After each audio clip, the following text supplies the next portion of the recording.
Hermanos, Dios les bendiga. Esta es la clase número 6 de la asignatura Historia de Israel. El día de hoy vamos a ver acerca del Éxodo. Recordemos, hermanos, que nosotros estamos viendo a un Israel histórico. Obviamente, todo lo que estamos viendo es viéndolo desde una perspectiva histórica, como una nación, como si fuera un pueblo, ¿sí?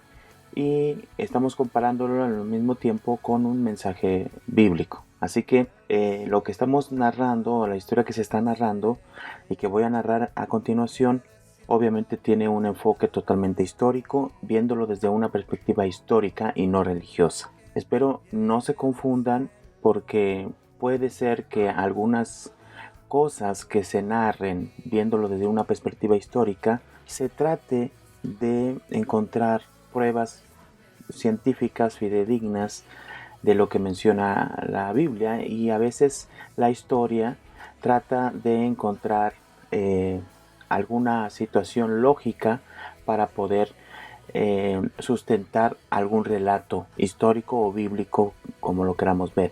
O sea, en otras palabras, muchas veces se trata de explicar de algún fenómeno, algo que Dios hizo de una manera humana, tratando de encontrar algún tipo de respuesta natural a lo que sucedió. Un ejemplo de ello que nosotros ya sabemos es, por ejemplo, el mar cuando se abre, ¿no? Entonces, para de verlo desde una perspectiva humana, la historia nos relata que pudo haber sido en otro lugar, ¿sí? Con menos profundidad del mar, y nos da varias explicaciones, obviamente encontrando una respuesta científica, lógica a todo lo que pasó en el Éxodo.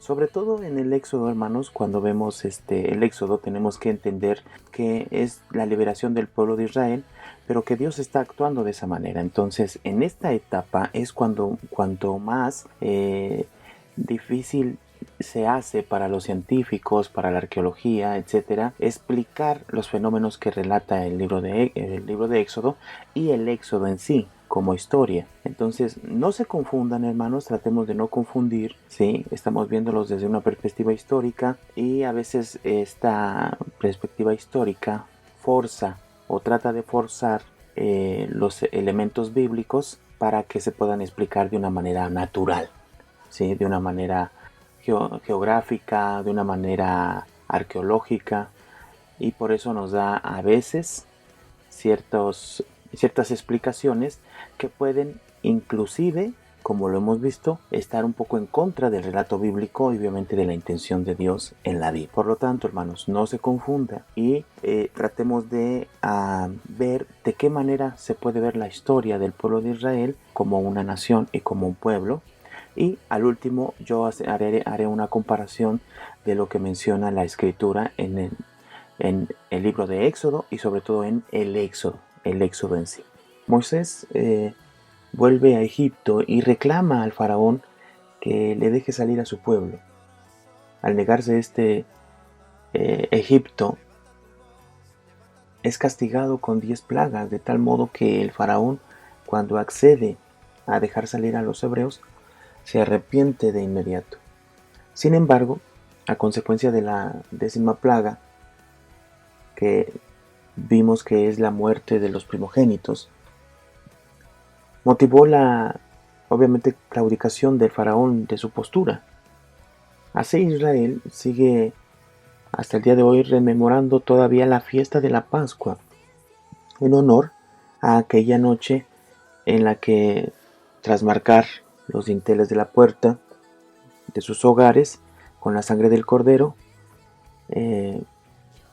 y después de una cena rápida con panes, al amanecer salieron de Egipto. No tenemos documentos extrabíblicos sobre el Éxodo, pero el testimonio que da la Biblia nos da un impresionante relato histórico que poca duda queda de que haya ocurrido efectivamente, esa liberación del pueblo. Israel recordó siempre el Éxodo como el suceso que dio pie a su existencia como pueblo. Israel salió en aquel tiempo de Egipto en medio de sucesos tan admirables que obviamente se quedaron grabados para siempre en su memoria. Hay algunos que, viendo el documento bíblico, piensan que el éxodo o que habla de dos éxodos. Un éxodo lo explican pensando en la expulsión que podría coincidir con la expulsión Ixá. Esta expulsión Ixá, hermanos, se encontró una esquela en el 1220 donde habla acerca de la expulsión Ixá, acerca de este tiempo. ¿Sí? Una de ellas corresponde a los jefes guerreros Ixos, que serían perseguidos y que fueron aniquilados por los egipcios, así como menciona esta esquela que se encontró en el 1220. Y una segunda postura, pues obviamente habla de la huida, así algunos le llaman, la huida, ¿sí? Después de que ocurrió un suceso grave en Egipto, y nosotros sabemos que ese suceso grave, pues es la décima plaga, ¿no? Y nosotros vemos, hermanos, que la Biblia habla y nosotros vemos el verdadero éxodo hebreo, el cual fue encaminado por Moisés, que tuvo que poner en marcha a una gran población que era sedentaria y obviamente no apta para ir avanzando como lo habíamos visto en algún tiempo, sobre todo en el tiempo de los patriarcas, como nómadas, y desplazar a sus pertenencias con asnos. Recordamos que en ese tiempo todavía no estaba la domesticación del camello, hermanos. Así, Moisés volvió del Sinaí a Egipto, acompañado de Josué, y demandó al faraón permiso para salir de Egipto, a lo que éste se negó, dando lugar a la aparición de una serie de plagas, tras las cuales el faraón cedió a que abandonaran el país, aunque luego se arrepintiese y enviara un ejército en persecución. El relato bíblico está ordenado a magnificar a Dios y a dar un contenido histórico a tres fiestas antiguas, como podemos mencionar la Pascua, por ejemplo. Este ritual de despedida de los pastores para la emigración anual, con sangre en los postes de las tiendas para expulsar a los malos espíritus de animales y hombres.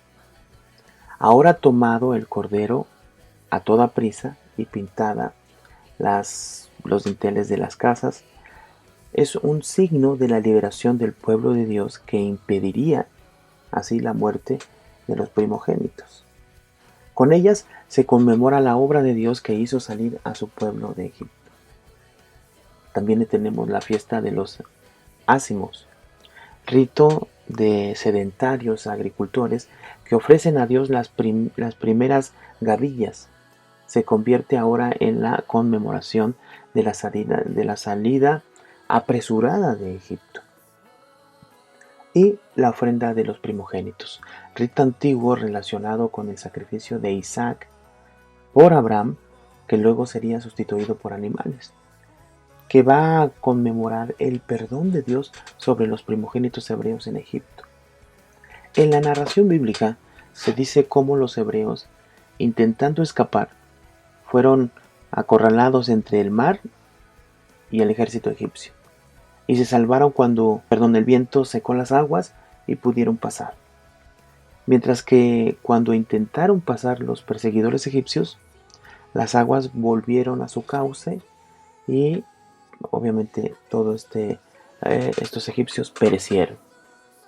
Esto evidentemente no ha sido registrado por los egipcios, pero no quiere decir que no haya sucedido.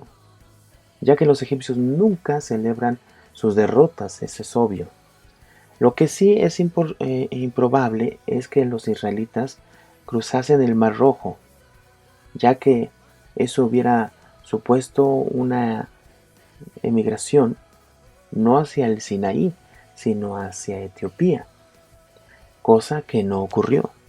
Lo más probable es que debido a la situación geográfica del punto de partida, que serían las ciudades hebreas de Pitón y Ramsés, hubieran atravesado el llamado Mar de las Cañas, pues está demostrado que el Mar Rojo no llegaba en esa época hasta ese territorio, mientras que es probable que el Mar de las Cañas fuera una extensión de las aguas de Avariz, posiblemente un brazo del largo Mensalé.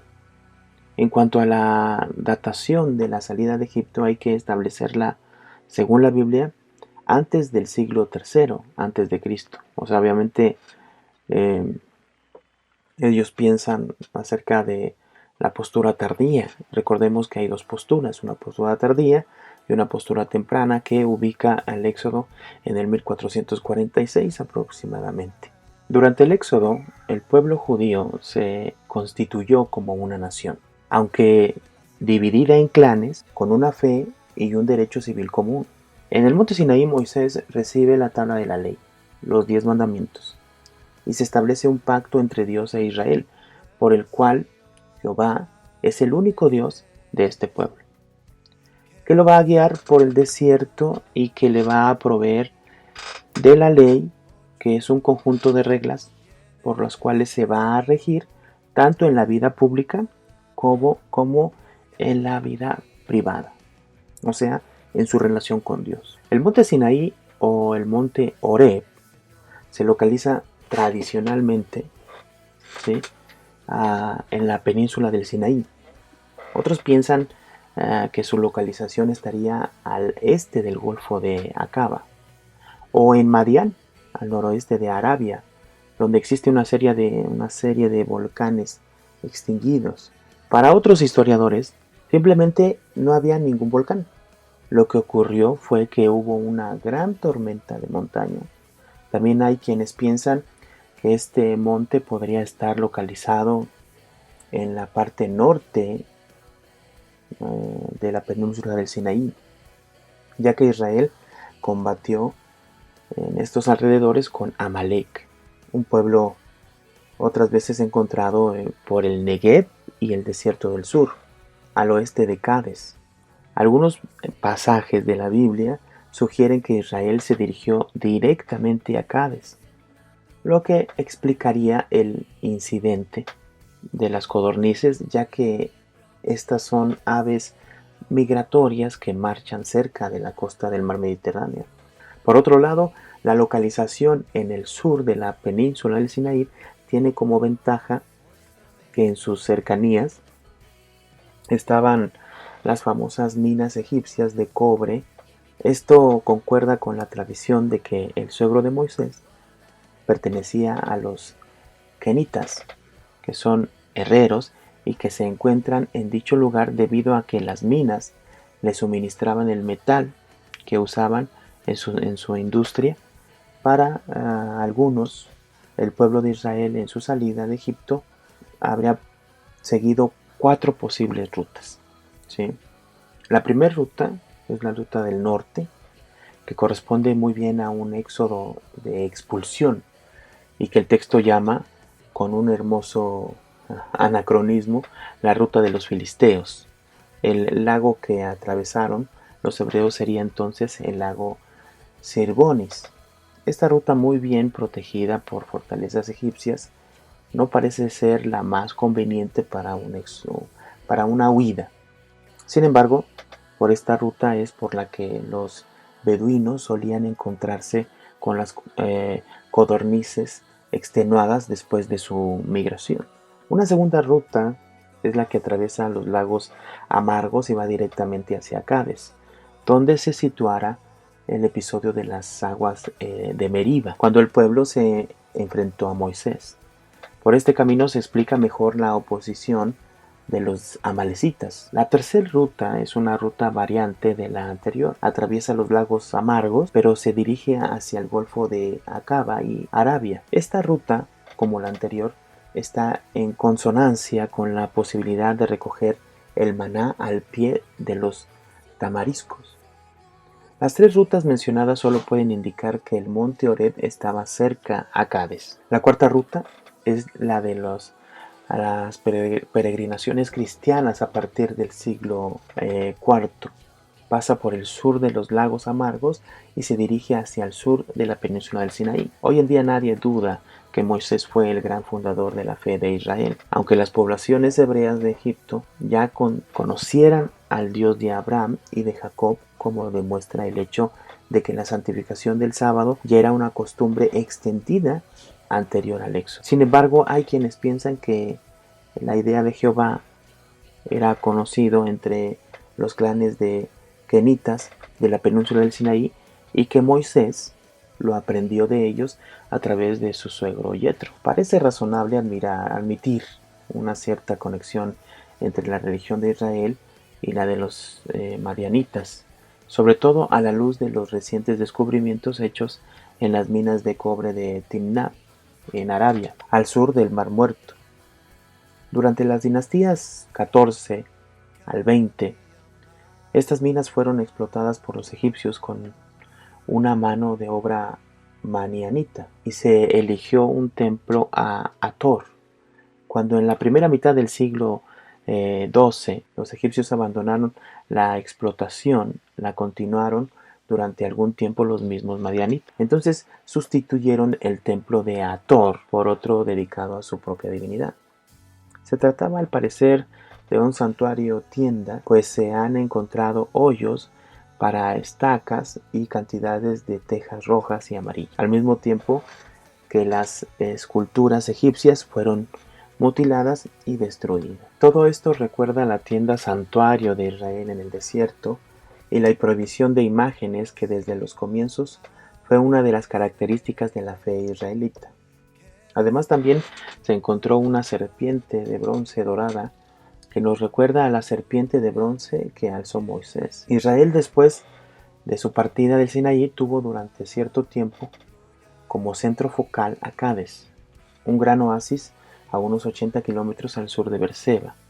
Los hebreos, después de intentar atacar a Palestina por el sur, siguieron su marcha dando un rodeo por la Transjordania hasta que lograron entrar en Canaán, conquistando el reino amorreo. Sin embargo, Moisés no pudo entrar a la tierra prometida, llegando al país de Moab, teniendo que contentarse con verla desde el monte Labón. Viéndolo desde una perspectiva bíblica, el Éxodo nos muestra cómo Dios saca a su pueblo de la esclavitud en Egipto, utilizando a un personaje que vemos llamado Moisés, un hombre que sirvió de intermediario entre el pueblo de Israel y Dios mismo. Este relato del Éxodo nos muestra sin duda la obra de la salvación que manifiesta durante toda la Biblia. La Biblia nos expresa por ejemplo,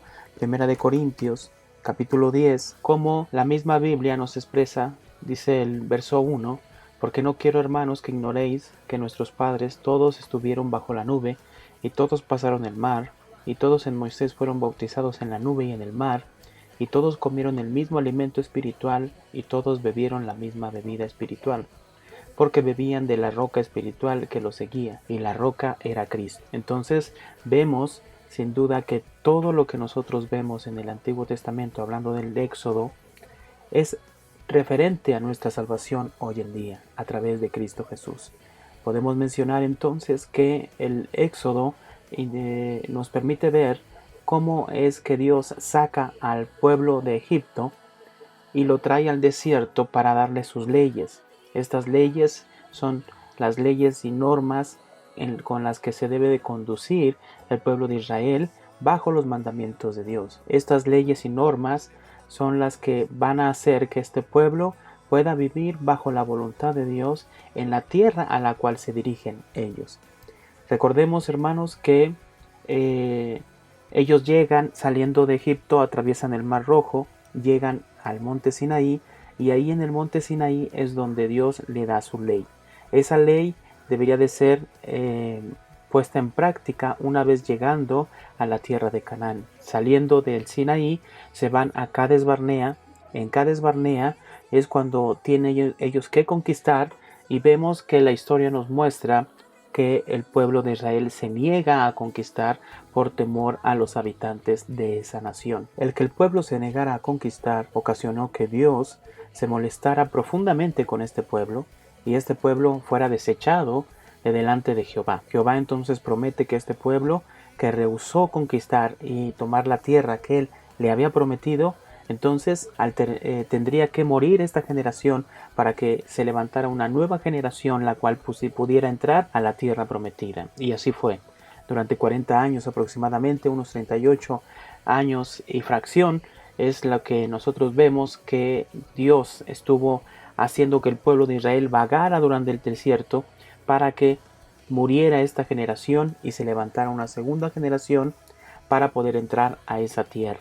Entonces vemos cómo el pueblo de Israel sale de Cades Barnea para rodear la tierra de Edom, de Moab, y así llegar a la tierra, a las llanuras de Moab, frente al Jordán, junto al Jordán, frente a Jericó. Este lugar es el lugar donde ellos entran a la tierra para poseerla. Nosotros tenemos que recordar, hermanos, que es Dios el que está cumpliendo su palabra entonces. A través del relato del Éxodo, a través de todo lo que podemos ver en el libro, en el Éxodo, es como está Dios obrando soberanamente su gracia y misericordia en el pueblo de Israel para llevarlo durante el desierto para poderlo introducir a la tierra. Hermanos, Dios nos ha sacado a nosotros también de la esclavitud al pecado. Nosotros pertenecíamos y éramos gobernados por Satanás. Recordemos lo que menciona la Escritura en el libro de Juan, capítulo 8, mencionando acerca de la libertad, y Jesús les menciona y les dice lo siguiente. Jesús les respondió en el verso 34: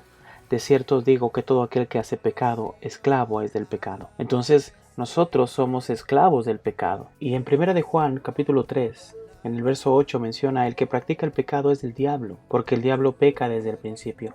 Entonces tenemos que entender, hermanos, de qué manera nosotros fuimos rescatados del poder y la potestad de Satanás y del pecado sobre nuestras vidas. Por lo tanto, ese Egipto que vemos histórico, ese Egipto real que existió y en el cual estuvieron oprimidos los israelitas, representa hoy en día el mundo en el cual Dios nos ha sacado, en el mundo en el cual gobierna Satanás, en el mundo en el cual gobierna el pecado, y nosotros pertenecíamos a Satanás por medio de la práctica del pecado. Entonces Él nos saca de Egipto, nos saca del mundo, del pecado, del poder de Satanás, y nos trae al desierto, un desierto que representa la iglesia.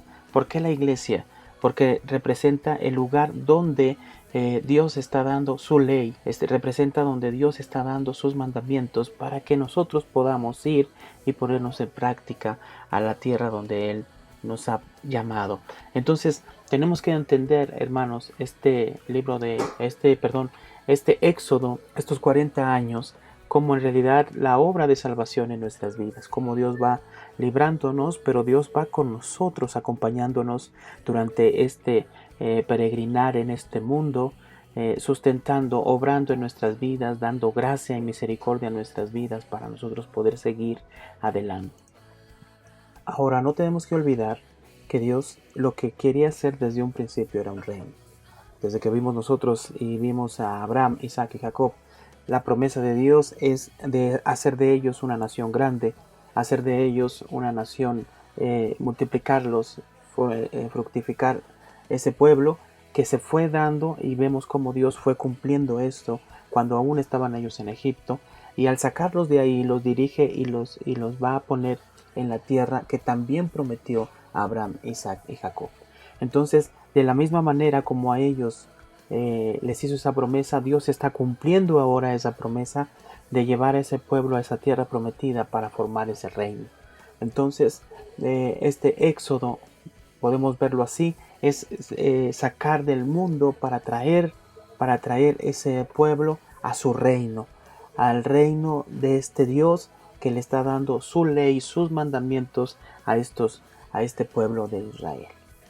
Nosotros de igual manera, hermanos, tenemos que entender que ahora vivimos en ese reino, en el reino de nuestro Señor Jesucristo. Él es el Rey y Él es el que ordena y dirige nuestras vidas a través de su palabra. Debemos de reconocer, hermanos, que si queremos nosotros compaginar o empatar el Éxodo realmente con la historia, es muy difícil. Pero no porque no podamos unir y encajar todo exactamente como menciona la Biblia, quiere decir que tampoco es algo que no pasó, sino que se han encontrado vestigios que reafirman que este éxodo sí tuvo lugar siempre en la historia universal. ¿Sí? Recordemos que para empezar, los egipcios no podían, y en cierta manera sería irónico, ¿verdad?, que un pueblo estuviera registrando también sus derrotas. Un pueblo siempre pone registros acerca de sus victorias y no de sus derrotas. Sería muy extraño que encontráramos entonces este tipo de inscripciones acerca de este éxodo y de cómo fue que el pueblo de Israel salió de Egipto. ¿Sí? Así que, hermanos, no tenemos que tener duda acerca de esta obra de salvación de nuestro gran Dios y Señor. Así que, hermanos, les invito a que usted siga leyendo el libro de John Bright, me siga enviando en lo que pueda sus tareas y nos vemos o nos escuchamos en la siguiente clase. Dios les bendiga.